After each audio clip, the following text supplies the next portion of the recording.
India Legal presents Courts Roundup.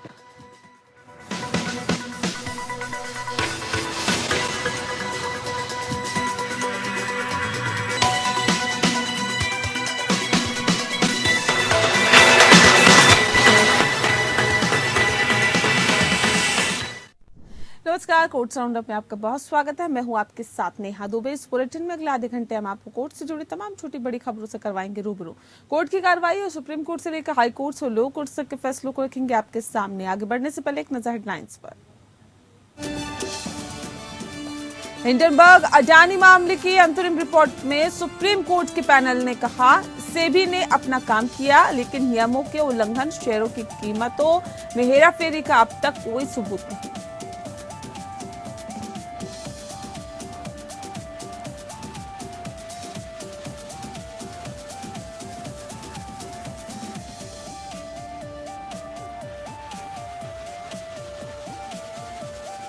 पूर्व सांसद आनंद मोहन की रिहाई मामले पर सुप्रीम कोर्ट ने बिहार सरकार को जवाब देने का दिया अंतिम मौका। रिहाई दस्तावेज और जवाब 8 अगस्त को देना होगा। कथित शिवलिंग की कार्बन डेटिंग सुप्रीम कोर्ट में अगली सुनवाई तक रोक। ज्ञानवापी परिसर के वैज्ञानिक सर्वेक्षण पर भी अगली सुनवाई तक रोक। सुप्रीम कोर्ट को मिले 2 नए जज केवी विश्वनाथन और जस्टिस प्रशांत मिश्रा ने ली शपथ। 25 मई 2030 में सीजीआई पद संभालेंगे जस्टिस विश्वनाथ।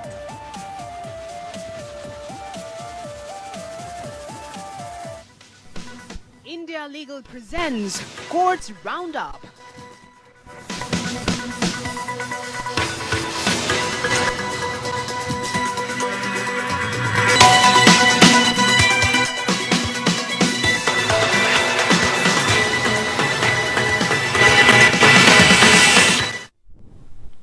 आंध्र प्रदेश उच्च न्यायालय के मुख्य न्यायाधीश न्यायमूर्ति प्रशांत कुमार मिश्रा और वरिष्ठ वकील कलपति वेंकटरमण विश्वनाथन ने आज सुप्रीम कोर्ट के जज के रूप में शपथ ली है। प्रधान न्यायाधीश न्यायमूर्ति डीवाई चंद्रचूड़ ने दोनों नए न्यायाधीशों को सभी जजों की उपस्थिति में पद और गोपनीयता की शपथ दिलाई।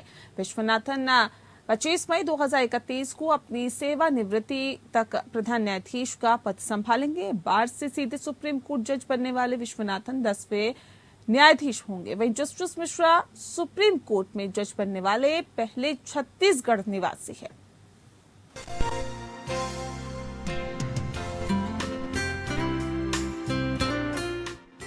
सुप्रीम कोर्ट को 2 नए जज मिले हैं। आंध्र प्रदेश हाई कोर्ट के मुख्य न्यायाधीश प्रशांत कुमार मिश्रा और वरिष्ठ अधिवक्ता केवी विश्वनाथन ने सुप्रीम कोर्ट के जज के रूप में शपथ ली। I, Prashant Kumar Mishra, having been appointed a judge of the Supreme Court of India, having been appointed a judge of the Supreme Court of India, do swear in the name of God do swear in the name of God that I will bear true faith and allegiance to the Constitution of India as by law established, that I will bear true faith and allegiance to the Constitution of India as by law established, that I will uphold the sovereignty and integrity of India, that I will uphold the sovereignty and integrity of India, that I will duly and faithfully and to the best of my ability, knowledge and judgment, that I will duly and faithfully and to the best of my ability, knowledge and judgment, perform the duties of my office without fear or favor, affection or ill will, perform the duties of my office without fear or favor, affection or ill will, and that I will uphold the Constitution and the laws. and that I will uphold the Constitution and the laws. I, Kalpati Venkatraman Vishwanathan, Having been appointed a judge of the Supreme Court of India, having been appointed a judge of the Supreme Court of India, do swear in the name of God do swear in the name of God that I will bear true faith and allegiance to the Constitution of India as by law established, that I will bear true faith and allegiance to the Constitution of India as by law established, that I will uphold the sovereignty and integrity of India, that I will uphold the sovereignty and integrity of India, that I will duly and faithfully and to the best of my ability, knowledge and judgment, that I will duly and faithfully and to the best of my ability, knowledge and judgment, perform the duties of my office without fear or favor, affection or ill will, perform the duties of my office without fear or favor, affection or ill will, and that I will uphold the Constitution and the laws. and that I will uphold the Constitution and the laws. इसी के साथ कलपति वेंकटरमन विश्वनाथन अगस्त 2030 में भारत के 58वें प्रधान न्यायाधीश बनेंगे। प्रधान न्यायाधीश के तौर पर उनका कार्यकाल 9 महीने से कुछ ज्यादा का होगा। सुप्रीम कोर्ट के कॉलेजियम ने जस्टिस प्रशांत कुमार मिश्रा और केवी विश्वनाथन को सुप्रीम कोर्ट का न्यायाधीश बनाने की सिफारिश केंद्र से की थी। विश्वनाथन उन वकीलों की विशिष्ट सूची में शामिल हो गए हैं जो बार से सीधे सुप्रीम कोर्ट की पीठ में पदोन्नत होने के बाद सीजेआई बनेंगे। न्यायमूर्ति एसएम सीकरी पहले सीजेआई थे, जिन्हें बार से सीधे शीर्ष अदालत की पीठ में पदोन्नत किया गया था। न्यायमूर्ति यूयू ललित इस सूची में दूसरे स्थान पर थे। शीर्ष अदालत के मौजूदा न्यायाधीश पीएस नरसिम्हा तीसरे सीजेआई होंगे, जिन्हें बार से सीधे पदोन्नत किया गया है। विश्वनाथन का जन्म 26 मई 1966 को हुआ था। शीर्ष अदालत के न्यायाधीश के रूप में वो 25 मई 2031 तक सेवा करेंगे। कॉलेजियम ने अपनी अनुशंसा में कहा है कि 11 अगस्त 2030 को न्यायमूर्ति जमशेद बुरजोर पारदीवाला की सेवानिवृत्ति पर विश्वनाथन 25 मई 2031 को अपनी सेवानिवृत्ति तक प्रधान न्यायाधीश के रूप में पद संभालने के लिए कतार में होंगे। कॉलेजियम में प्रधान न्यायाधीश के अलावा न्यायमूर्ति संजय किशन कौल, न्यायमूर्ति केएम जोसेफ, न्यायमूर्ति अजय रस्तोगी और न्यायमूर्ति संजीव खन्ना भी शामिल हैं। विश्वनाथन ने कोयम्बटूर लॉ कॉलेज भरथियार विश्वविद्यालय से 5 साल की एकीकृत कानून की डिग्री पूरी की थी और 1988 में बार काउंसिल ऑफ तमिलनाडु में दाखिला लिया था। शीर्ष अदालत में 2 दशकों से अधिक समय तक वकालत करने के बाद विश्वनाथन को 2009 में एक वरिष्ठ अधिवक्ता के रूप में नामित किया गया। विश्वनाथन अतिरिक्त सॉलिसिटर जनरल भी रह चुके हैं। वो बार से सीधे नियुक्त होने वाले सुप्रीम कोर्ट के 10वें न्यायाधीश हैं। न्यायमूर्ति प्रशांत कुमार मिश्रा सुप्रीम कोर्ट में नियुक्ति से पहले आंध्र प्रदेश उच्च न्यायालय के मुख्य न्यायाधीशों के रूप में सेवारत थे।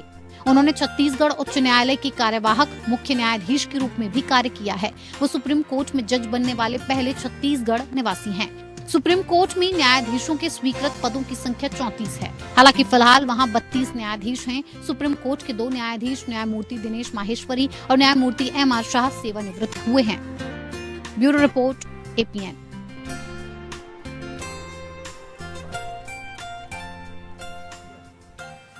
वहीं सुप्रीम कोर्ट ने इलाहाबाद हाईकोर्ट द्वारा उसी पीठ के समक्ष सुनवाई के लिए मामले को सूचीबद्ध करने के लिए की गई कार्रवाई को अस्वीकार कर दिया, जो निर्णय सुरक्षित रखने के बाद 6 महीने की अवधि के भीतर फैसला सुनाने में विफल हो। सुप्रीम कोर्ट ने कहा कि अगर फैसला सुरक्षित रखने के बाद 6 महीने के भीतर फैसला नहीं सुनाया जाता है तो नए सिरे से सुनवाई के लिए दूसरे बेंच को सौंपा जाना चाहिए, न कि उसी बेंच को। जस्टिस संजय किशन कौल और जस्टिस एहसानुल्लाह अमानुल्लाह की खंडपीठ इस आधार पर जमानत की मांग करने वाले दोषी द्वारा दायर अपील पर सुनवाई कर रही थी कि हाईकोर्ट ने अपना फैसला नहीं सुनाया, जिसे अगस्त 2022 में फैसला सुरक्षित कर लिया गया। आपराधिक अपील 2014 में हाईकोर्ट में दायर की गई। कोर्ट ने 8 मई को इलाहाबाद हाईकोर्ट से फैसले की स्थिति को लेकर रिपोर्ट मांगी। उसके अनुसरण में हाईकोर्ट के असिस्टेंट रजिस्ट्रार ने सुप्रीम कोर्ट को सूचित किया कि निर्णय सुरक्षित नहीं रखा गया और मामला 12 मई को उसी पीठ के समक्ष सूचीबद्ध किया गया। उस दिन बहस समाप्त हो गई और पीठ ने लिखित सबमिशन फाइल करने के लिए पक्षकारों को निर्देश दिया। मामला अब 19 मई को फैसला सुनाने के लिए पोस्ट किया गया।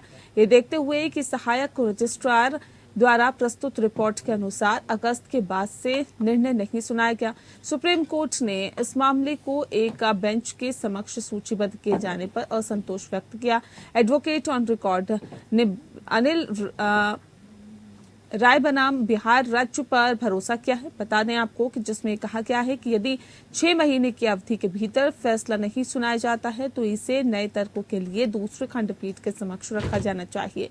न्यायालय ने कहा है कि इस प्रकार हम इस मामले को एक ही पीठ को सौंपने की सराहना नहीं कर सकते हैं और हम निर्देश देते हैं कि अनिल राय के अनुपात को ध्यान में रखते हुए मामले को चीफ जस्टिस द्वारा दूसरी पीठ को सौंपा जाए।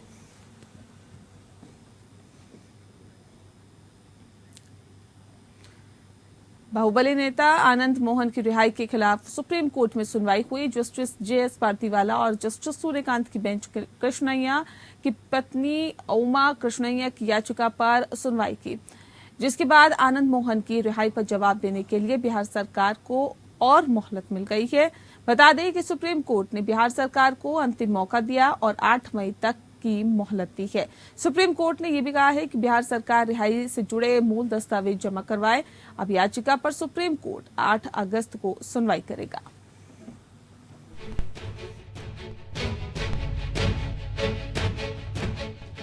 पूर्व सांसद और बाहुबली नेता आनंद मोहन की रिहाई के मामले में सुप्रीम कोर्ट ने बिहार सरकार को अंतिम मौका दिया है। सुनवाई में सरकार ने सुप्रीम कोर्ट के नोटिस का जवाब देने के लिए वक्त मांगा है। अब सुप्रीम कोर्ट 8 अगस्त को आगे की सुनवाई करेगा। कोर्ट ने कहा कि इसके बाद कोई समय नहीं दिया जाएगा। इससे पहले सुप्रीम कोर्ट में 8 मई को सुनवाई हुई थी। उस दिन कोर्ट ने बिहार सरकार और आनंद मोहन को नोटिस करते हुए इस मामले पर दोनों से जवाब मांगा था। कोर्ट ने इस मामले में 2 हफ्ते में जवाब देने का निर्देश दिया था। सुप्रीम कोर्ट ने बिहार सरकार से आनंद मोहन की रिहाई के मूल रिकॉर्ड भी पेश करने को कहा है, जिसके आधार पर पूर्व सांसद को छोड़ा गया है। जस्टिस JS पारदीवाला और जस्टिस सूर्यकांत की बेंच में इस मामले की सुनवाई हुई। सुप्रीम कोर्ट ने अपना पक्ष रखने के लिए पूर्व सांसद आनंद मोहन का पक्ष सीनियर एडवोकेट AP सिंह ने रखा। गोपालगंज के तत्कालीन DM G कृष्णैया की पत्नी उमा कृष्णैया ने रिहाई के खिलाफ सुप्रीम कोर्ट में याचिका दायर की है। इस याचिका पर 8 मई को जस्टिस सूर्यकांत और जस्टिस JK माहेश्वरी ने पहली सुनवाई की थी। उस दिन कोर्ट ने बिहार सरकार और आनंद मोहन दोनों को नोटिस जारी किया था। साथ ही 2 हफ्ते में इस मामले की सुनवाई करने की बात कही थी। IAS अधिकारी और गोपालगंज के DM G कृष्णैया की हत्या मामले में आनंद मोहन करीब 16 साल तक जेल में बंद थे। नीतीश सरकार ने कानून में बदलाव कर आनंद मोहन समेत 26 कैदियों को रिहा किया था। बिहार सरकार ने 10 अप्रैल को बिहार जेल मैनुअल 2012 में बदलाव किया था। इसके तहत सरकारी कर्मचारी की ड्यूटी के दौरान हत्या को भी सामान्य हत्याकांड की तरह कर दिया गया। पहले प्रावधान था कि सरकारी कर्मचारी की ड्यूटी के दौरान हत्या करने वालों को रिहाई में छूट नहीं मिलेगी। इस बदलाव के बाद आनंद मोहन की जेल से रिहाई का रास्ता साफ हो गया था। इसके बाद 27 अप्रैल को आनंद मोहन को सहरसा जेल से रिहा कर दिया गया। आनंद मोहन की रिहाई पर विपक्षी पार्टियां भी खुलकर सामने नहीं आई। नियमों में बदलाव को लेकर पटना हाई कोर्ट में भी जनहित याचिका दायर हुई थी। Bureau report. ज्ञानवापी मस्जिद में मिले कथित शिवलिंग के वैज्ञानिक सर्वे मामले में सुप्रीम कोर्ट ने अगली सुनवाई तक इलाहाबाद हाई कोर्ट के आदेश पर रोक लगा दी है। इस केस में अगली सुनवाई 12 मई को होगी। कार्बन डेटिंग कराने के इलाहाबाद हाई कोर्ट के फैसले को चुनौती देने वाले मुस्लिम पक्ष की याचिका पर सुनवाई के लिए सुप्रीम कोर्ट ने गुरुवार को मंजूरी दे दी थी। हाई कोर्ट ने वाराणसी के ज्ञानवापी मस्जिद परिसर में कथित शिवलिंग का वैज्ञानिक सर्वेक्षण कराने का आदेश दिया था। हाई कोर्ट के अनुसार इससे ये पता लगाया जा सकेगा कि शिवलिंग कितना पुराना है। सुप्रीम कोर्ट में ज्ञानवापी मस्जिद मैनेजमेंट कमेटी की ओर से हाई कोर्ट के फैसले को चुनौती दी गई।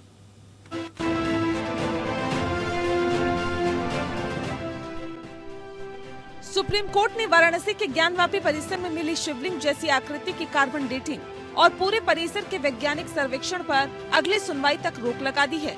इलाहाबाद हाईकोर्ट ने ज्ञानवापी में शिवलिंग नुमा आकृति की कार्बन डेटिंग का आदेश दिया था। इसके बाद ज्ञानवापी मस्जिद प्रबंधन समिति ने सुप्रीम कोर्ट में आदेश को चुनौती दी थी।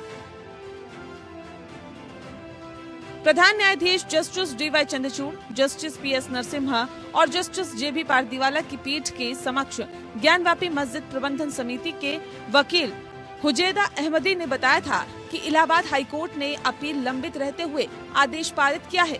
हुजैफा की दलीलें सुनने के बाद पीठ याचिका पर सुनवाई के लिए सहमत हो गई थी। हाईकोर्ट ने वाराणसी जिला अदालत के उस आदेश को रद्द कर दिया था, जिसके तहत मई 2022 में ज्ञानवापी मस्जिद परिसर में किए गए सर्वे के दौरान मिली संरचना की कार्बन डेटिंग सहित अन्य वैज्ञानिक परीक्षण कराने के अनुरोध वाली याचिका खारिज कर दी गई थी। हाईकोर्ट ने वाराणसी के जिला न्यायाधीश को शिवलिंग का वैज्ञानिक सर्वेक्षण कराने के हिंदू पक्ष के अनुरोध पर कानून के अनुसार आगे बढ़ने का निर्देश दिया था। ज्ञानवापी मस्जिद परिसर में वजू का इलाका विवाद का केंद्र रहा है। हिंदू पक्षकारों का कहना है कि वहां शिवलिंग मिला है। दरअसल हिंदू पक्षकारों ने ज्ञानवापी मस्जिद परिसर में पूजा की इजाजत मांगी थी। मस्जिद परिसर के दीवार से सटी मां श्रृंगार गौरी की पूजा की इजाजत मांगी गई थी। इसके लिए वाराणसी कोर्ट में अर्जी दाखिल कर कहा गया था कि ये हिंदू मंदिर था और हिंदू देवी देवताओं का स्थल है। वाराणसी की स्थानीय कोर्ट ने मामले की सुनवाई के दौरान सर्वे कमीशन बनाया था। इसकी रिपोर्ट 19 मई 2022 को आई। सर्वे रिपोर्ट से पहले कोर्ट की ओर से नियुक्त एडवोकेट कमिश्नर ने कोर्ट को बताया था कि ज्ञान व्यापी मस्जिद परिसर में शिवलिंग मिला है। सर्वे रिपोर्ट के आधार पर हिंदू पक्षकारों ने दावा किया कि परिसर में शिवलिंग मिला है। मुस्लिम पक्षकारों का कहना है कि वह फव्वारा है। इसी बीच मस्जिद कमेटी ने सुप्रीम कोर्ट में अर्जी दाखिल कर सर्वे को चुनौती दी थी। वाराणसी कोर्ट ने सितंबर 2022 में ज्ञानव्यापी परिसर में हिंदू महिलाओं की पूजा की अर्जी को चुनौती देने वाली अंजुमन इंतजामिया मस्जिद कमेटी की अर्जी खारिज कर दी थी। Bureau report. गुवाहाटी उच्च न्यायालय ने राज्य के अंदर शिक्षा का अधिकार अधिनियम के प्रवर्तन पर असम शिक्षा विभाग को फटकार लगाई है। मुख्य न्यायाधीश संदीप मेहता और न्यायमूर्ति मिताली ठाकुरिया की खंडपीठ ने 17 मई को संबंधित अधिकारियों को ये सुनिश्चित करने के लिए कहा है कि अधिनियम के शासनादेश के अनुसार प्रवेश प्रदान किया जाए। साथ ही साथ सुनवाई के दौरान सीजे ने वकील से पूछा सीजेआई ने कि कोई ठोस तौर तरीके या समर्पित पोर्टल क्यों नहीं है और ऐसे प्रवेश क्यों नहीं पूरे किए जा रहे हैं। न्यायालय आरटीई अधिनियम के कार्यान्वयन के संबंध में एक जनहित याचिका पर सुनवाई कर रहा था। याचिकाकर्ताओं द्वारा यह आरोप लगाया गया था कि स्कूल बच्चों को प्रवेश देने के लिए पैसे वसूल रहे थे या माता पिता पर खाली वचन पत्र पर हस्ताक्षर करने का दबाव बना रहे थे। जब उत्तरदाताओं के वकील ने कहा कि तौर तरीके पर काम किया जा रहा है और अगर लाभ से इनकार किया जा रहा है तो बच्चों को तदनुसार आवेदन करने की आवश्यकता है। सॉलिसिटर जनरल मेहता ने कहा कि आप तौर तरीकों पर काम करते हैं, आप कसौटी पर काम करते हैं, तर्कसंगत कसौटी होनी चाहिए। लंबित दाखिले और औपचारिकताएं पूरी नहीं होने पर स्कूल शिक्षा विभाग के सचिव को सुनवाई की अगली तिथि पर न्यायालय में उपस्थित होने का निर्देश दिया था। मामले की सुनवाई 24 मई को होगी।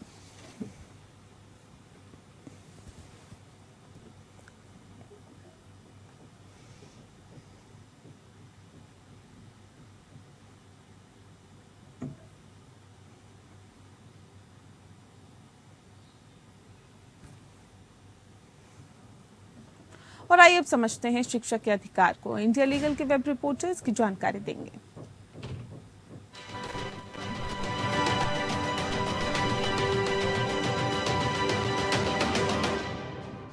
सिक्स्थ अमेंडमेंट एक्ट 2002 के आने के पहले भारत का लिटरेसी रेट बहुत कम था एवं एजुकेशन की क्वालिटी भी कंसर्निंग थी।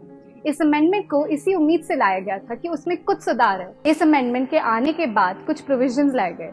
बच्चे जिनकी उम्र 6 से 14 के बीच में थी उनके लिए एजुकेशन कंपलसरी और फ्री करी गई। स्कूल्स को फी एवं डोनेशन चार्ज करने से मनाही हुई और उनको स्ट्रिक्ट डायरेक्शन दिए गए to not discriminate on the basis of their social और economic background.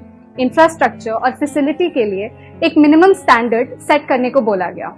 And to ease the burden on the family, free text books, uniforms और मिड डे मील्स की भी सेवा उपलब्ध कराई गई। In addition to this, it was said that the parent or the guardian has the fundamental duty to send their child of 6 to 14 years to school. इतने सब provisions लाने के बाद there surely has been a significant improvement. However, कुछ states में अब तक education की quality में कोई noticeable बदलाव नहीं दिखा है।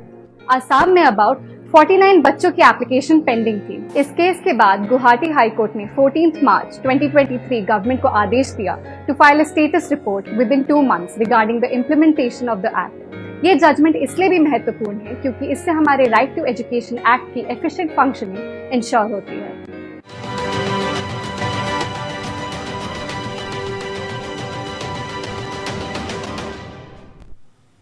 वहीं सुप्रीम कोर्ट की कमेटी ने अडानी हिंडनबर्ग मामले में अपनी रिपोर्ट सौंप दी है। बता दें आपको कि अंतरिम रिपोर्ट में कहा गया है कि सेबी के पास अब तक कोई सबूत नहीं है जिसके आधार पर किसी के केस के ऊपर चलाया जा सके। सेबी की जांच में प्रथम दृष्टया कोई चूक नहीं पाई गई है। हिंडनबर्ग रिपोर्ट से शेयर बाजार पर विशेष असर नहीं पड़ा है। हालांकि कई कंपनियों ने उतार चढ़ाव का फायदा उठाया है।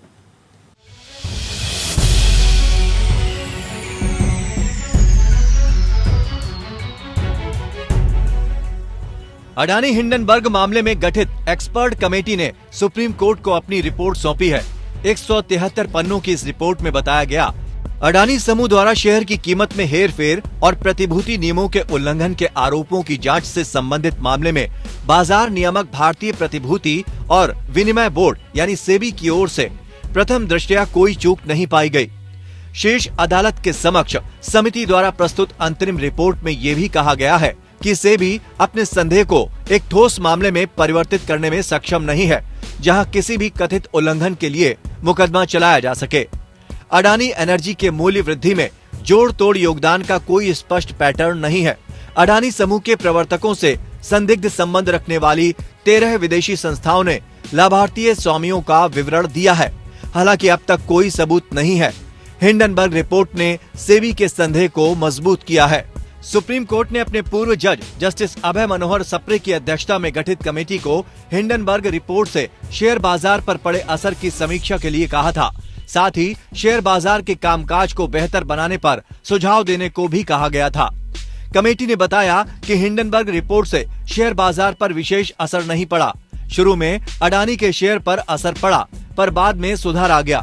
अडानी ग्रुप ने निवेशकों का भरोसा जीतने के लिए तुरंत कई कदम उठाए, जिनका असर भी पड़ा। देखिए, हमने पहले भी कहा था, अडानी ने हमेशा ये मेंटेन किया है कि हिंडनबर्ग रिपोर्ट जो है वो खुद ही मोटिवेटेड है।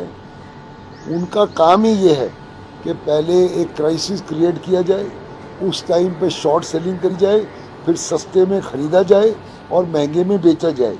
ये हिंडनबर्ग का काम है और ऑब्वियसली हिंडनबर्ग से या जान के या बगैर जाने ये रिपोर्ट हिंडनबर्ग की जो आने वाली थी वो कहीं ना कहीं लीक हुई है। लोगों ने इसका अनऑथराइज्ड फ़ायदा उठाया है, लेकिन इस फायदे से अडानी का कोई कंसर्न नहीं है। ये भी एक क्लियर फैक्ट। रिपोर्ट में कहा गया है कि सेबी के पास अभी भी 13 विदेशी संस्थाओं और प्रबंधन के तहत संपत्ति के लिए 42 योगदानकर्ताओं के बारे में पर्याप्त जानकारी नहीं है। रिपोर्ट सेबी को ये तय करने के लिए छोड़ती है कि क्या 13 संस्थाओं जिनकी जांच लंबित है उसमें क्या कोई और मामला बनाया जाना है। रिपोर्ट में ईडी के मामले का उल्लेख करते समय सेबी ने प्रथम दृष्टया कोई आरोप नहीं लगाया है।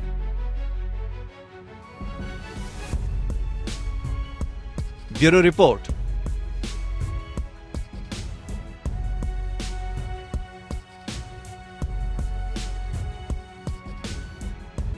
और चलिए इसी के साथ फिलहाल इस बुलेटिन में इतना ही। नमस्कार। India Legal presents Courts Roundup.